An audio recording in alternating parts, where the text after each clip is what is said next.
في أزواج نعمة وفي أزواج نقمة، وفي أولاد نقمة وفي أولاد نعمة.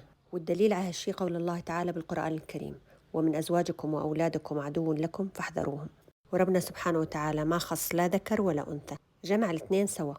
أحيانا بتيجي العداوة من الزوج أو من الزوجة، وأحيانا من الأولاد.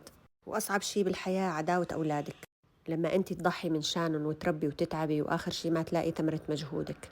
الرجال فيك تغيريه إذا كان عدو إلك، بس أولادك ما فيك تغيريهم. وإذا بدنا أزواجنا أو أولادنا يتغيروا ما لنا غير الدعاء.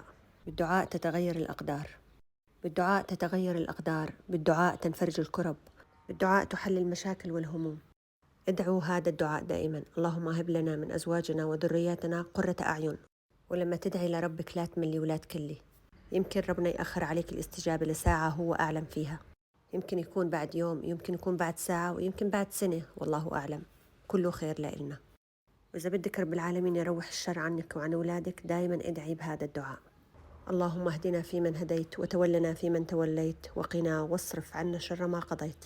هذا الدعاء عن تجربة رب العالمين بصرف عنكم شر مكتوب أو قدر مكتوب.